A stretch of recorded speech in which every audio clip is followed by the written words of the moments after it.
ओम नमः शिवाय। आज हम श्री रुद्र संहिता तृतीय खंड से 14वां अध्याय सुनेंगे, जिसका नाम है वज्रांग का जन्म एवं पुत्र प्राप्ति का वर मांगना। तो चलिए आइए शुरू करते हैं।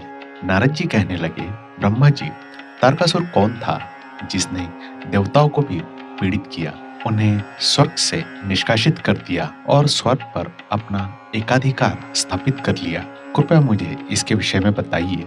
ब्रह्मा जी बोले, हे मुनि नारद, मरीचि के पुत्र कश्यप मुनि थे। उनकी 13 स्त्रियां थी, जिसमें सबसे बड़ी दिति थी। उससे हिरण्यकशिपु तथा हिरण्याक्ष नामक 2 पुत्र हुए।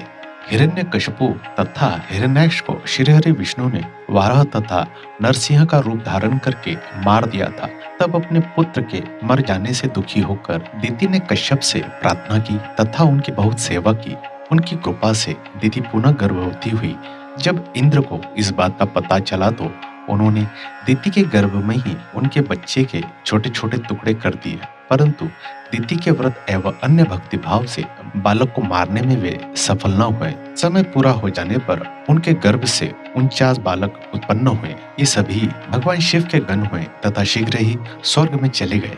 तत्पश्चात दिति पुनः अपने पति कश्यप मुनि के पास गई और उनसे पुनः मां बनने के विषय में कहने लगी। तब कश्यप मुनि ने कहा, हे प्रिय दिति, अपना तन मन शुद्ध कर भक्ति भाव से तपस्या करो। 10,000 वर्ष बीतने के पश्चात तुम्हें तुम्हारी इच्छा के अनुरूप पुत्र की प्राप्ति होगी। यह सुनकर दिति ने श्रद्धा पूर्वक 10,000 वर्षों तक कठोर तपस्या की। तपस्या के उपरांत पुनः वे अपने घर लौट आई। तब कश्यप मुनि की कृपा से दिति गर्भवती हुई। इस बार उन्होंने एक अत्यंत पराक्रमी और बलवान पुत्र को जन्म दिया। इस पुत्र का नाम वज्रांग था।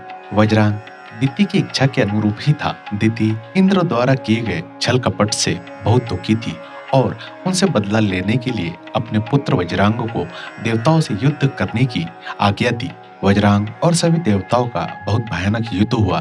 तत्पश्चात वीर और पराक्रमी वज्रांग ने अपनी माता के आशीर्वाद से सभी देवताओं को परास्त कर दिया और स्वर्ग का राज्य हत्या कर वहां का राजा बन गया। सभी देवता उनके अधीन हो गए। तब यह देखकर दिति को बहुत प्रसन्नता हुई। एक दिन कश्यप मुनि के साथ मैं स्वयं वज्रांग के पास गया। मैंने वज्रांग से अनुरोध किया कि वह देवताओं को इंद्र की गलती की सजा न दे तथा इंद्र सहित सभी देवताओं को क्षमा कर दे। मेरे इस प्रकार कहने पर वज्रांग बोला, हे ब्राह्मण, मुझे राज्य का कोई लोभ नहीं है। मैंने इंद्र की दुष्टता के कारण ही ऐसा किया है। इंद्र ने मेरी माता के गर्भ में घुसकर मेरे भाइयों को मारने का प्रयत्न किया था। तभी मैंने इंद्र के राज्य को जीतकर उसे स्वर्ग से निष्कासित कर दिया है। भगवान, मुझे भोग विलास की भी कोई इच्छा नहीं है। इंद्र सहित सभी देवता अपने अपने कर्मों का फल भोग चुके हैं।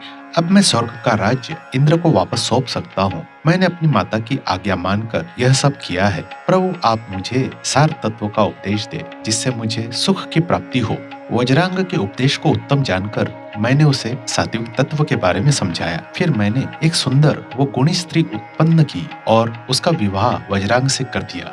वज्रांग ने अपने सभी बुरे विचारों को त्याग दिया, परंतु उसके पत्नी के हृदय में बुरे विचारों का ही मानव साम्राज्य था। उसकी पत्नी ने उसकी बहुत सेवा की। तब प्रसन्न होकर वज्रांग ने कहा, हे प्राण प्रिया, तुम क्या चाहती हो, मुझे बताओ, मैं तुम्हारी इच्छाएं अवश्य पूरी करूंगा। यह सुनकर वह परम सुंदरी बोली, पतिदेव, यदि आप मेरी सेवा से प्रसन्न है तो कृपया मुझे इस त्रिलोकी को जीतने वाला महापराक्रमी और बलवान पुत्र प्रदान करिए, जो ऐसा बलवान हो कि समस्त देवता उसे भयभीत रहे।